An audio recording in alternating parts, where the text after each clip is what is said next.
Om Shanti.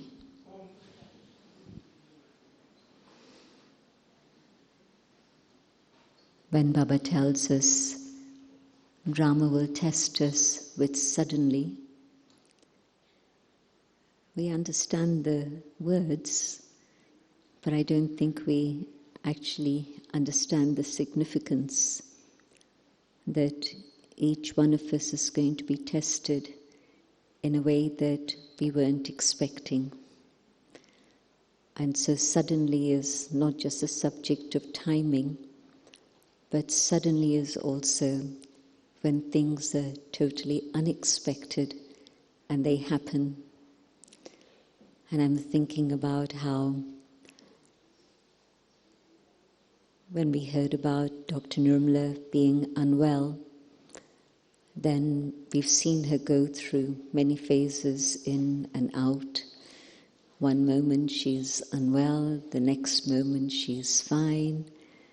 And so I was expecting that this was another one of those phases, that she's unwell today, but she'll be well tomorrow. And then suddenly the soul flies off. And so, on one level, there's always been an appreciation of the role that she has played in the yajna, of being the one who's never afraid to speak the truth, always fearless in that, absolutely able to share whatever is right and honest. I think it's because internally she was totally content. She didn't need anything from anyone. She didn't want anything else. She had everything. And so I think that made her absolutely bold and fearless. And of course, when somebody leaves, then you appreciate even more how they played multiple roles. It wasn't just one role that she played. But over the last 10 days, I've been getting several emails about, what about this, what about this, what about this, what about this? And some of it is from foreign lands, but some of it is from Bharat, and the multiple roles that she had taken up here, not only in Gyansrovar as the head of Gyansrovar, but also other roles that she was playing in different teams and departments. And so truly, a very deep appreciation of that soul. But of course then, you also understand that Baba's populating the advance party very quickly. When Didi left, we knew that there would be a number of souls following her. Because in India they say when a powerful soul goes, the soul takes many others with itself, sometimes 3, sometimes 5, sometimes more. And this time I keep getting news of souls who have flown away, and I think it's definitely gone beyond 5. So really a very special soul. And today's Bhog message was recognizing all those qualities. But again, there'll be a Bhog offering here tomorrow. So, the subject that you see here, limitless love. On one level, it's only God who truly has limitless love for all of us. But then Baba wants us to be Bap Saman, and Baba wants us to follow in his footsteps. And so God incorporeal, the whole world, are the children of God. And so yes, God's heart is so big that there's space for absolutely everyone. Theists, atheists, whoever they may be. Saints, sinners, God's heart is open for all. But then we also saw Brahma Baba, and in Brahma Baba we also saw a love that was able to encompass everyone, a love that was able to take in little ones, big ones, souls that were close, souls that were a little bit distant, and Baba brought them closer. So my memories as a child, and I won't repeat the mango story, I've shared it several times, but now 10 years old, and what is it that I was missing from India? I probably wouldn't have said mangoes if I'd been asked the question. But when the mangoes arrived, it literally was only Baba knew how to touch the hearts of little children. We had many relatives, but they didn't think about sending a parcel by airmail of mangoes. And here was Baba sending mangoes. So how do you win the hearts of little children? And that's just one personal story. But another person was saying how when he was 6 years old, came to Baba just as a child accompanying the mother. And as soon as he met Baba, Baba just gave him a big smile and said, Baba already had it prepared. Lechu Daddy had brought many toys, not just one toy, but several toys. And so Baba said to the child, take what you'd like. And the child looked at the mother, and the mother said, okay. And so the child picked up one toy and came and sat down. And Baba said, what about this one? Lechu, bring that one. And so Lechu brought that one. What about that one? Bring that one. And by the end, there were 6 toys that this little child had. And so you never forget that in the whole of your life. This person is now nearly 60, or maybe is 60. But sharing this story, it came back so vividly in his mind that he was painting that picture for the little group he was sharing this with. And he used one little expression. So, he didn't speak Hindi at all. And so he was just sitting by his mother's side during the Murli. And so when Baba was speaking, then he'd tug his mother's sari and ask, what's he saying? What's he saying? And the mother would translate a little bit, but of course she was there for herself, not for translation. And I don't even know that she could have translated it. But anyway, so at one point he heard this word chichi. Do you know what chichi means? Those who don't speak Hindi, can you pick it up from just that expression, chichi? It means something that's dirty. And so afterwards he asked his mother, what was Baba talking about when he said chichi? And she said about eating meat. And so from that moment on, that's it. He didn't eat meat after that ever. Now, no gyan, but just Baba's charisma, Baba's limitless love, Baba reaching out to a little child. And of course with adults, again, my father wasn't in Gyan, and Brahma Baba knew that he would respond on a different level to just a spiritual level. And it was a big family, extended family connection. And so when we went to Delhi to meet Baba,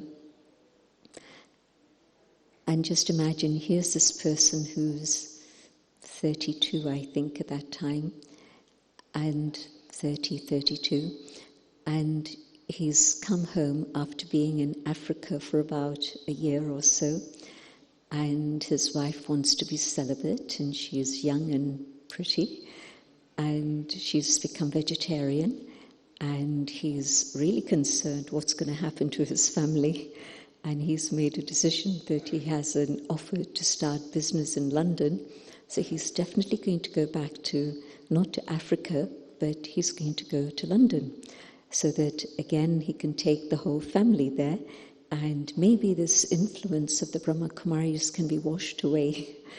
And Baba put Dadi Nirmashanta as the first person to meet him, because he knew Dadi Nirmashanta from a Lokik level.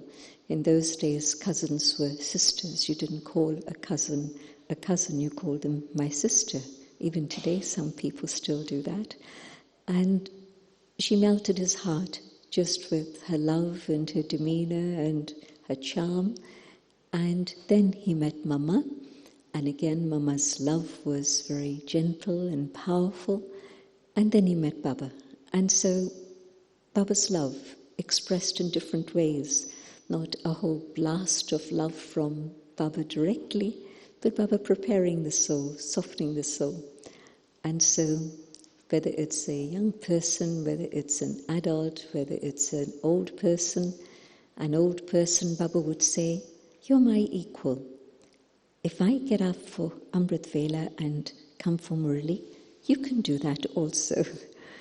And so different ways to touch hearts, to be able to bring them closer to God. So limitless love on one level is really to be able to reach out to souls, whoever they may be, whatever their background is, but to have such a clear awareness of connected with Baba, then you have a very clear awareness of what the soul needs, and you're able to reach out to them. And the purpose of reaching out to them is simply to bring them closer to God. So do I do that in the way in which I interact with individuals? And if I don't, let me have more yoga with Baba and understand more deeply what Baba's love is, so that I can be an instrument to bring others closer to Baba also. So it's not classes, it's not lectures, it's not repeating a Murli point, but it's really genuinely seeing how to bring a soul closer to God. And I think that when we've experienced Baba's love, then the one thing that we all want to do is to give others that same experience in one form or another. And so love might be just understanding their need and fulfilling their need. Love might be being able to forgive, because sometimes, very often, different people have different habits, and some habits are things that cause you a bit of irritation. And maybe sometimes it's not just a little bit of irritation, it's maybe more than that, it's a lot of irritation. But to be able to let go of that, forgiveness means letting go. And so can I let go of my focus on their weaknesses or irritating habits and just simply see the soul and the beauty of the soul. And through seeing the beauty of the soul, then maybe, yes, I can love them genuinely as God's child. And I think if I have the vision that this one is God's child, and this one is God's child, and that one is God's child, especially when it's within the Brahmin family, I think we're more forgiving with Lokiks than we are with the Brahmin family. Because with its Lokik family, we know that there's a certain level of courtesy we have to maintain and keep the connections warm and friendly. And the same thing at work. At work also there's a code of conduct that's expected. And so we're willing to follow that code because we know that we won't survive, otherwise we'll be out of a job.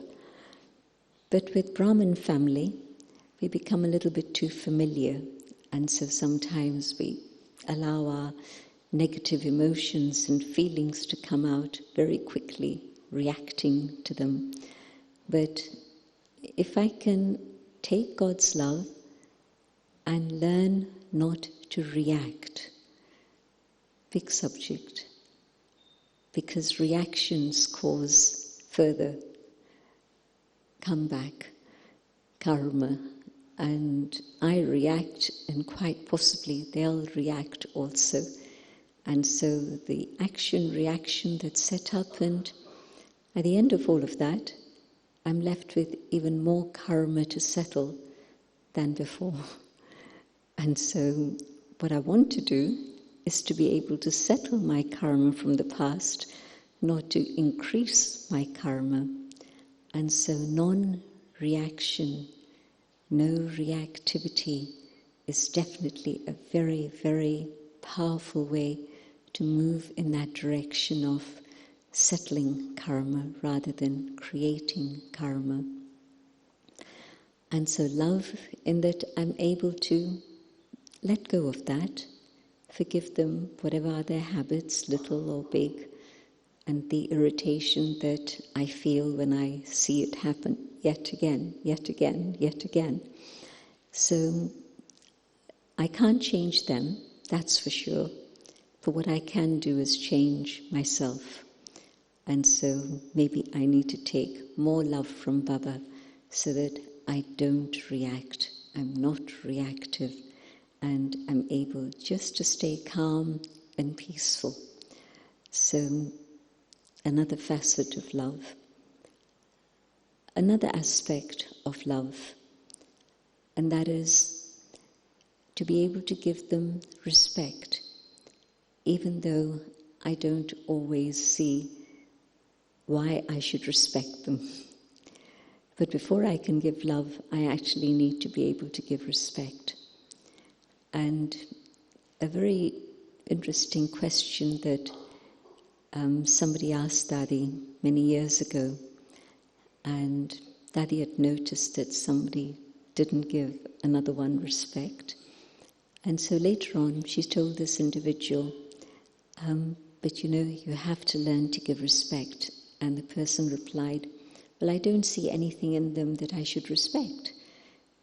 And Daddy's response was, what you have to do is see what are the sanskars you need to develop within the self. And one of the foremost qualities of deities is that of being able to respect everyone. So if you want to be a deity, it's not a question of seeing what they have or they don't have. It's a question of seeing what are the sanskars you're developing. And if you want to become a deity, you develop that respect for each and everyone. And if you can do that, then yes, you're on the way to becoming a deity. And of course, Baba's limitless love for us, experiencing that means that I learn to respect myself. When Baba gives me love, the first question when you come into Jnana is, why do I deserve this? I'm sure many of you must have had that question. You're getting special love from Baba, you're feeling that, you're walking on air, and you have a question, why is Baba giving me so much love? Anyone had that experience when they first came to Baba? Only one? I don't believe it. Right. Wow, everyone here. Vietnam has special love from Baba because it's not so easy to take Gyan in the culture that you've been born into. But amazing to see so many of you here. Beautiful. So yes, and in case you didn't see it, most of them raised their hands. So that situation, and it's not because Baba wants something from me. Baba wants something for me. Baba's giving me limitless love right at the very start of the journey so that I can learn to have respect and love for myself. Because when we come to Baba, it's the end of the cycle and it's the end of our battery. It's nearly run dry. Very little power left in the soul.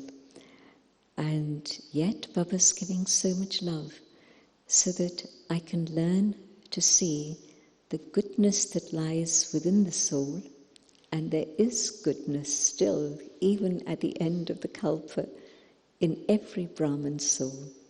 And so we look at ourselves and we say, okay, well, if Baba loves me, there must be something that Baba's seeing of value in me. And then I begin to discover my own original qualities and express them and emerge them.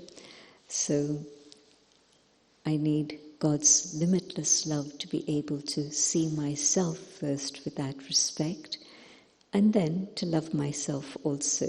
It's a journey, but it happens. And to that extent, then I'm able to give respect to others also, without looking for what is there that's worthy of respect. But no, learning to respect myself and then learning to develop that sanskar of giving respect to each and every single one.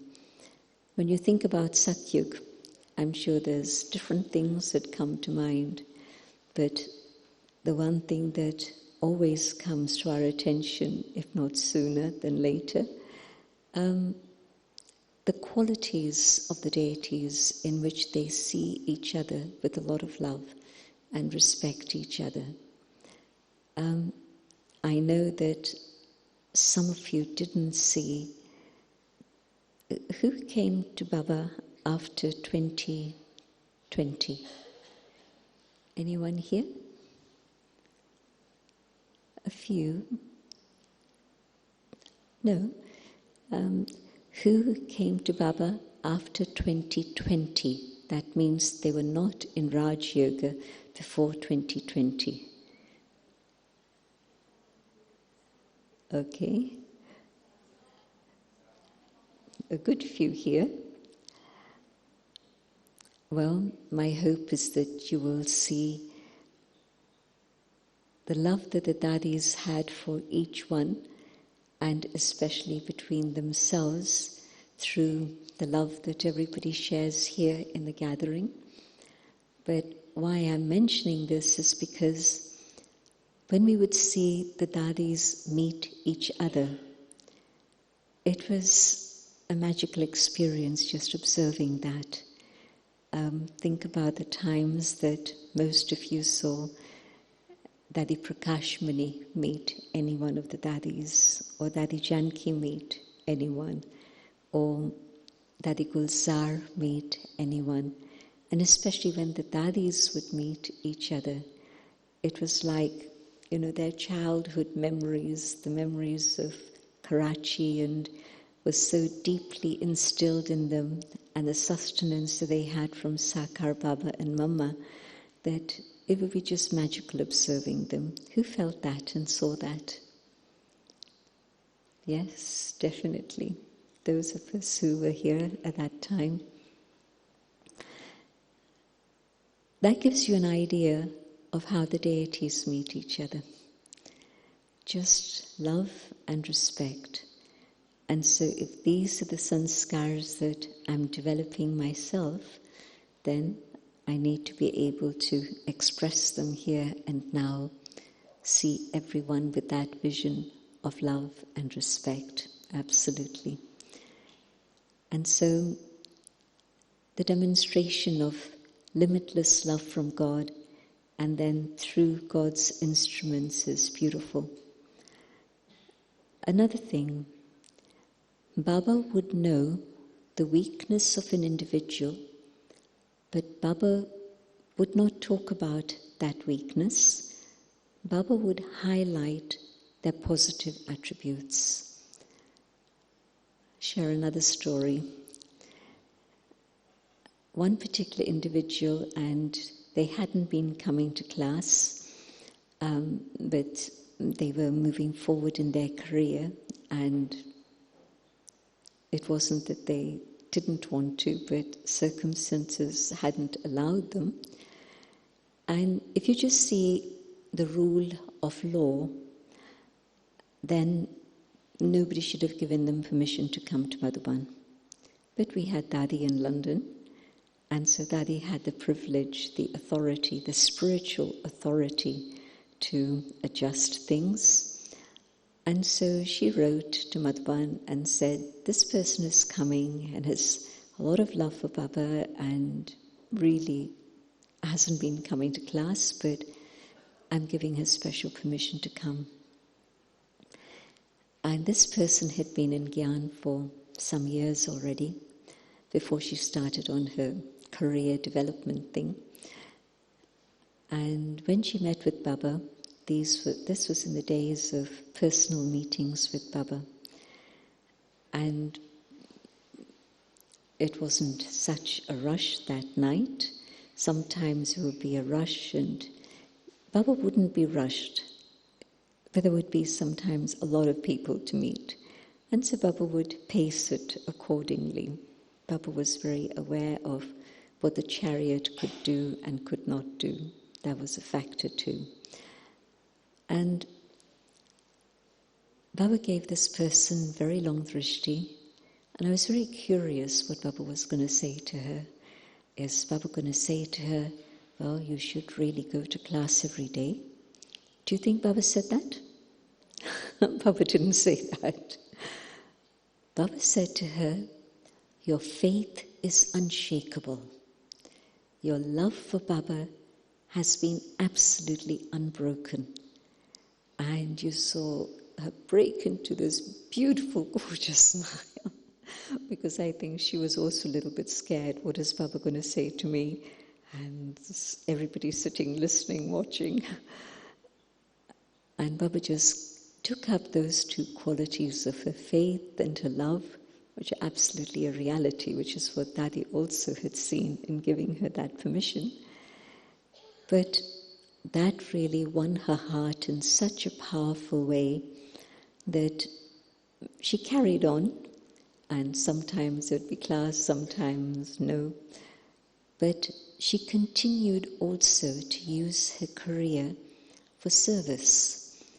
And it came to the point where she was doing a huge amount of service just through her qualifications and her work. And that soul still continues to do a lot for Baba. And so that was such a clear lesson for me that, when you think about Christ and the thing about Christ and where there was the letter of the law that was being followed within the people who were there already, and Christ saying that, well, it's not the letter of the law that's important, it's God's love that's important. And so here I was seeing a demonstration of that. And so what do I learn from that? Well, I might not be able to have a special privilege of giving special permission in the same way, but what I can certainly do is, instead of highlighting anybody's weaknesses and saying, this is not what you should be doing, maybe I can approach it from a different direction. Maybe I can talk to them about their goodness and their special qualities, which no doubt they have. That's why they're Baba's child. Baba said that the other day. Each one of Baba's children has some special attribute that they can offer. And so let me focus on that.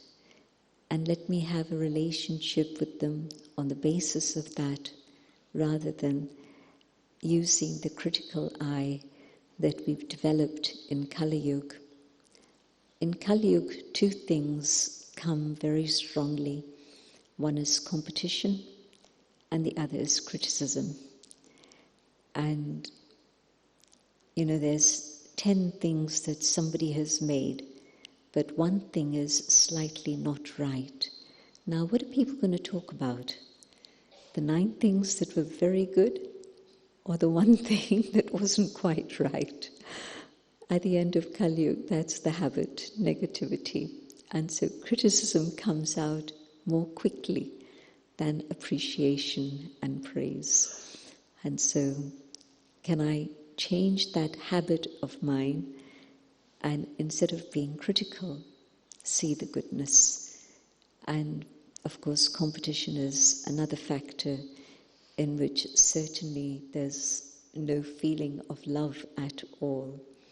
But when there's competition, I was asked that question just recently by somebody. Do you think competition fits in within spirituality? Because maybe if you compete, then you're able to move ahead and move faster. And I said, no way. In spirituality, you don't compete. Each one has their own specialities, and you move ahead on the basis of those specialities, and there's nobody else who's going to copy you, nobody else who's going to compete with you. Just simply use the gifts that God has given you, and you definitely don't compete with anyone else at all. Can you imagine when I'm comparing myself with another? And in competition, definitely there's comparison also that comes in. Well, they're doing this, now can I do this better? So competition and comparison definitely are akin. And so when Baba's telling me, you are unique, there isn't another one like you in the world, do you believe it? Do you believe it? Yes? Who believes it? Good. But it means that really there's no competition. There isn't anybody else like me in the world, and that's not ego. That's just simply appreciating the gyan that Baba has given me, and that is that there are no two souls who are identical. When you look at the tree, can you see two leaves that are absolutely, absolutely identical? I challenge you. You won't. Nature doesn't have a copy. It really doesn't. Each one very, very individual and different. So Baba's children, definitely very, very different. So God's limitless love can teach me how to go beyond comparison and competition. It's never a question of one person passing and another one failing, one winning and another one losing. Each one on their own level, in their own merit, comes to whatever it is they're able to do.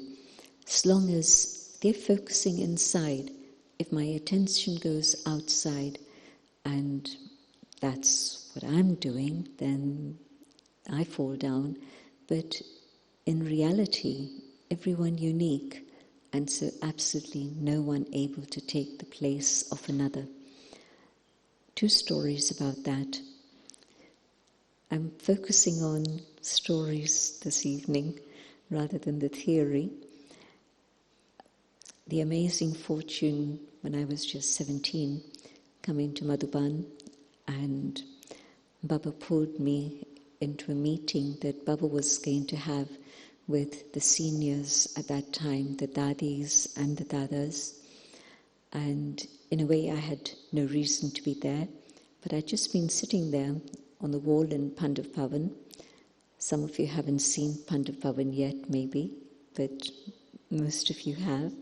So that little wall where people still sit in front of that little garden by the history hall.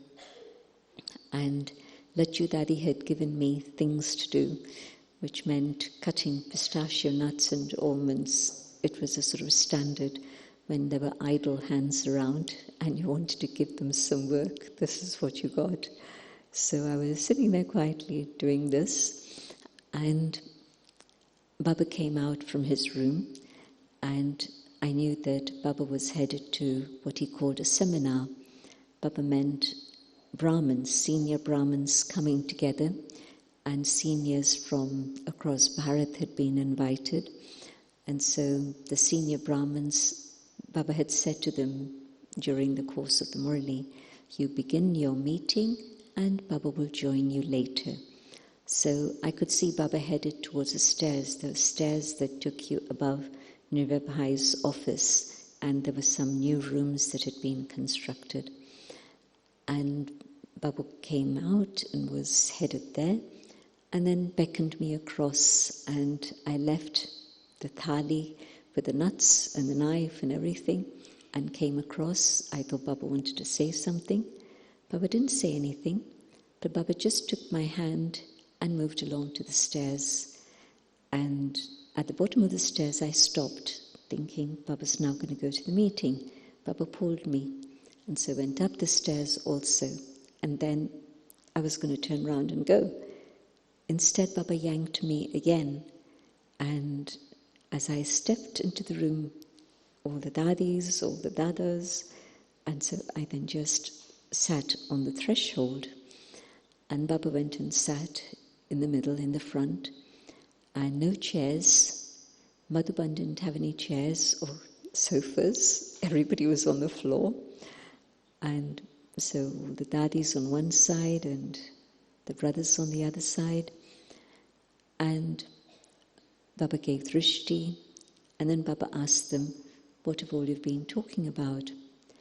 And Didi Manmoini, was the first one to speak and said, Baba, we've been talking about how when Mama was around, so this was 1966, because Mama had left in 65. So when Mama was around, Mama would go on tour and all the centers would be able to take so much benefit, and we'd be able to organize programs and bring VIPs, and Mama would meet them. And so it was a great opportunity for service. So can Baba appoint someone to take Mama's place? And everybody became silent, waiting. And Baba then said, no one can take Mama's place. For what each one of you can do is invite each other to your centers, and you can do the same service that you used to ask Mama to do. And that started the system of the dadis visiting each other's centers. Generally before then it was that the dadis would be moved around. How often did Dadi move from Delhi to Bombay to Amritsar and then again to Pune? Baba would send a letter, child, I want you to go here. And they just had a little suitcase and no other possessions, so off they'd go. And no hesitation, no waiting. Baba's letter came and pack up and go. And Baba would then do whatever he needed in terms of sending another replacement. So that was happening, but not that they were at a centre, so they'd go visit this centre or that centre. So, but Baba's comment that no one can take Mama's place. But that's not just for Mama, it's for everyone. When Baba left, no one took Baba's place. When Didi Manmoini left, nobody took her place. So each one with their own special role, and they played their role so beautifully, but also the same thing applies for all. So the more I feel God's love, the more I can understand what role it is Baba wants me to play. And role isn't a title, role isn't a position, role is just simply being a Brahmin and doing the service that Baba wants me to do.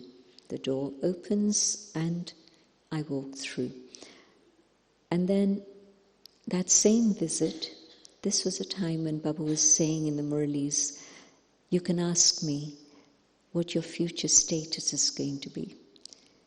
And it takes courage to do that, especially if you're in a gathering.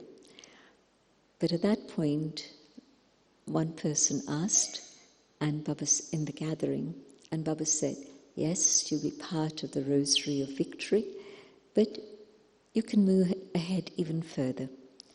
And then another person asked, and it was a very small group at that time, and Baba gave that same answer to that person. That was a brother, this was a sister. And then at night, after Murali,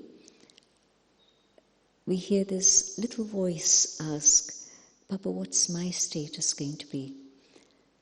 And Baba couldn't see who it was, so Baba said, can you stand up? And this old lady stands up, and she's frail and I hadn't noticed her. I don't know what she was doing, but she was obviously a Madhuban resident, very old. And Baba looked at her and said, "You'll come in Satyug." Now, Baba didn't offer anything else more than that, but just simply knowing that she was going to come to heaven, she was happy, really, really happy. That was it. She didn't want anything more than that. So that scene reminds me, every soul, when the soul understands what its role is, that soul is content. And so certainly no comparison or anything with another. Whatever I have done and whatever stage I have reached, that's it. Baba's going to give me everything in return for that. And I'll be very content with what Baba has given. So drama has a key filled within it that every soul is content with its role once it comes to understand what its role is. And so God's limitless love brings us to the point where the soul can be totally satisfied, totally content.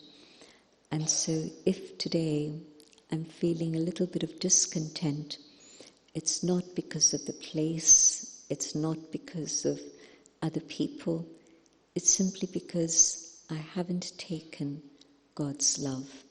So can I make sure that I open myself up to God's love and fill myself with that love so that I can experience that contentment now in Sangam Yug.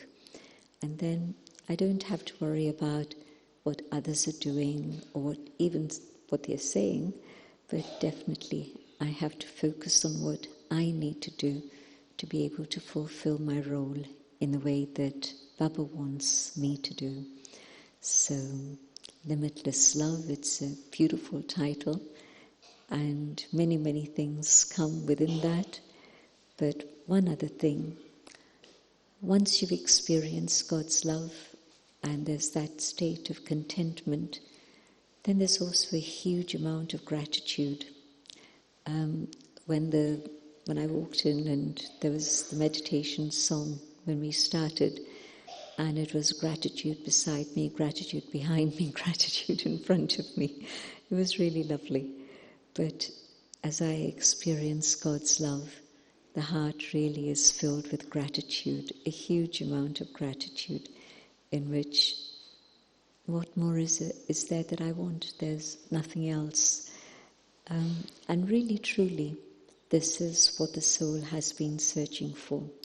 The happiness, the purity, the joy, all of these come. But I think the love is the first step. But the love also comes when I understand Gyan. So maybe even before limitless love, it's the understanding of Gyan. And again, I say that from experience in the sense that as a child, I'd met Sakar Baba and Mama and felt a huge amount of love. But it was only when I understood Gyan in a very conscious way that I said, now this is what I need to do. And the time of understanding Gyan was also then the time of experiencing God's love. So if I'm feeling that I don't have that experience of God's love, I think maybe it's because I haven't yet fully appreciated who Baba is. And so practice of soul consciousness, practice of just keeping pure, elevated thoughts in my mind based on Gyan.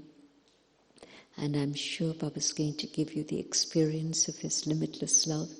And as you fill yourself with the love that Baba's sharing, it's there, it's available. So Baba doesn't keep anything secret, no hidden secrets at all. In every Murali, Avyakt Muralis especially, Baba has often reminded us of how everything is available for all, and it just depends on each one to what extent we are ready to take what God is offering.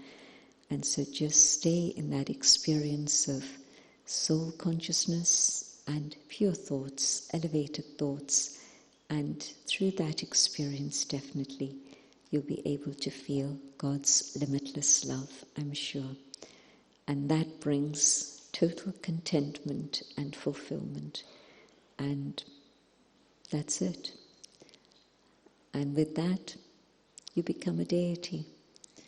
God's love makes us deities, nothing else. You can have all the gyan in the world, but until you have that experience of God's limitless love, there will always be attachments here that will pull you down. And that's really the last thing I want to emphasize. I remember someone early days in Gyan telling me that they were one of the early Western students of Krishnamurti. Have you heard of Krishnamurti? One of the very famous gurus of India who came abroad early days.